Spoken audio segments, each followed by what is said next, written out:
So we have got a full Transit custom in for a noise behind the cover, another noise at 2,500 RPM,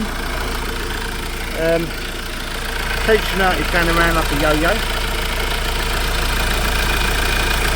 got a power steering pump fitted but doesn't look right to me, 15mm pulse, next slip, the tension's all rounded off. On there. Don't know Jubilee, does it? Have a look at this. So the wet belt on it, look at the sump, look, they've not replaced the sump on it. It's leaking. So yeah, you have to put this one down and see where we are with it, I think. So cover is broken, this side panel. Bolts are missing, they've put a screw in there. So what they've done is, they didn't realise there was two bolts, and they tried to pull this down by undoing that back bolt, and obviously split it. You can see it's cracked all the way along, which is why they screwed it up here. These bolts are missing. We'll just carry on and see where we go. So the front cover is leaking. It's the wrong front cover. There are 3 versions of these covers with different part numbers. This pipe for your electronic water pump, it's got a little clip on where my finger was. Zoom in. It's got a clip, and on the correct cover you would have a hole there to clip it into. So basically you've got the wrong cover fitted. That should have a spring clip that looks like that. That's Jubilee, not a problem, it ain't leaking. Leaking from the cover, leaking from the sump. Sump's not been replaced, which is bizarre because every one I do I just replace, everything comes off really, so we'll keep stripping it down. So remember the other day when I was saying that when I replace wet belt as a kit, I replace the sumps as well, covers. This one is heavily corroding, not the greatest. It's going through over there. When they start getting a bit older, these vans, because all the sort of like the road water and salt get up here, corrodes it all. So basically all this gets replaced. Now this has had a wet belt, it's got noise on it. So basically we've got to strip it down to determine what is going on with it. Cheap filter, rusty sump, and not replace that. It's even got a rusty crank bolt. Have a look at this. It's even got an old crank bolt in there, which is a no-no. Every Ford can belt, whether it's diesel, petrol, gets a new crank bolt. We'll keep stripping this one down, but the more I look, the more I keep finding. We'll just keep going. So we've got a Transit custom here. It's had a wet belt replacement, local garage. It's got noise on it. It's been back 3 times. They can't sort the noise out. Anyway, yeah, we're out today to strip this down. What we finding now, look. We'll get the cover off of it and we'll have a look at the idler gear. It is not looking good so far. So it's got a chattering sound basically since it's had the wet belts with the idler gear. Been back in numerous times. Front covers on it and new pumps and things like that because it got damaged when doing the belt. Something's off. We've got big chunks of metal in there, so bits of alley. So yeah, let's strip this down further, see where we go.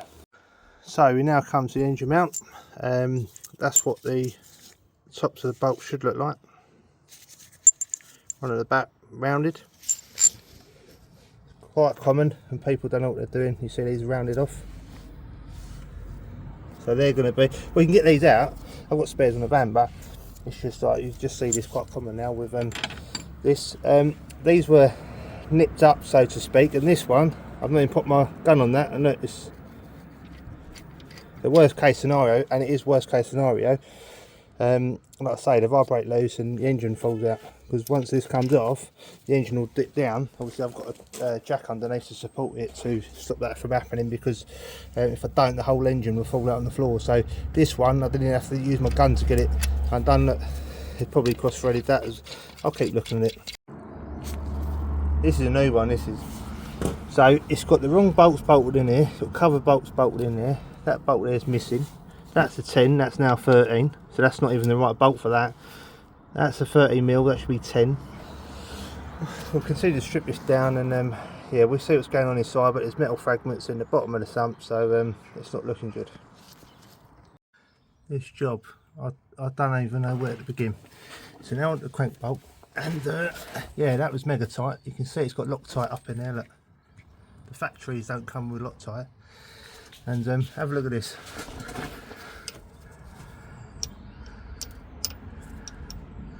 Look. Look. Look, it's tight, but it won't come out. Oh. I really don't know what someone's done to this Transit. I don't understand. 41,000 miles. Look, just look at the thread, right? It's cross threaded. Look at it. Look how wonky donkey that is. Look. They've done that on without putting in finger tie. Look. Look. Honestly, what is going on? I like a laugh. I suppose if it fits, it fits. So, Transit Custom or Transit Eco Blue front cover bolt. What's that off? Water pump, full focus, C-Tech lump. That's what that's for. That is not a front cover bolt. There's so many mix and match bolts there, it's ridiculous. Revealing time soon. Right, so we are at the wet belt. Timed it up, it was a little bit out, but that's not majorly the problem. Having a glance over at the pulleys, everything at first glance looks okay. They have Tipex that they haven't used. You've got the blue marking, they haven't used tooling for this job whatsoever, which is not right. So looking at first glance, everything looks okay. However, we got metal filings in the sump and that ain't right. You never see that on these jobs. So if we take the tension off,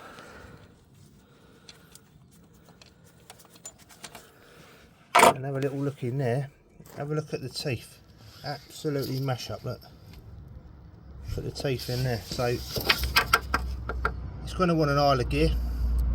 That's your noise. I now need to have a look at the crank gear down there because it runs along that, and the high pressure fuel pump's got a double set of gears on that, so I need to check that out and remove this idler gear. But that's your noise. It's a problem. So we've now got to remove the idler gear to obviously inspect it, and the high pressure fuel pump gear we'll inspect in situ, crank gear as well. So all that looking tool will come off basically. So yeah, I've done these before, idler gears. This is the tool you get. So all you're going to do, I'm going to put it in there like that. That locks it into place. 30mm on there.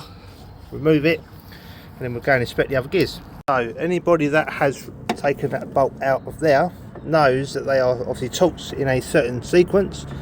They also know they're not massively tight. Yeah, so usually for that type of bolt, I would use that. Right. Look what I've got to do to get that bolt out. The big boy, big bertha. So this has definitely been off before. Yeah, I've got to get a big bertha to get that out. This is not normal for these bolts. Right, so idler gear bolt won't work, won't come out. Usually you'd use something like that to open it. So undo it. So someone's obviously been in before. Now I'm moving up a level now. 1/2 inch flexi extra long handle to open that bolt up. If that don't work, we're now going to the extra large big bertha, longer than my leg, that one. Yeah, that's definitely been off before because there is a torque sequence, and usually something like that will get that bolt off. You don't need 1/2 inch on that bolt. So yeah, found the fault. Basically a bit of alley has got caught into there. This is your idler gear, and then that is not running straight, if you know what I mean, like true. So I'll turn it that way. You can see, look, it's bowing out at the top. So that is the cause of your noise. We've also got alley bits in the bottom of the sump there. I need to strip this. This comes apart in 2 gears. So we'll get that apart in a minute just to have an inspection on that. I then want to inspect the gears, the rest of the gears in the block and stuff, to make sure there's no debris or anything there, because it's, when you do wet belt, it's not normal for this to do that. So yeah, we'll keep checking it and see where we go. So found the fault. Something has broken off, wedged itself in the gear, which has then made it run untrue. You can see, look, it's not running. Gears are completely mashed up there, look. Been back to the garage a couple of times now. Reason they couldn't spot that is because the tensioner bolt's just directly above it. So remove tensioner, find the fault now. I need to understand what's happened here. Is that part of the gear? There's a gear failed, or something else in there failed and wedged itself up, but we'll keep checking the other gears over to see what's actually happened here.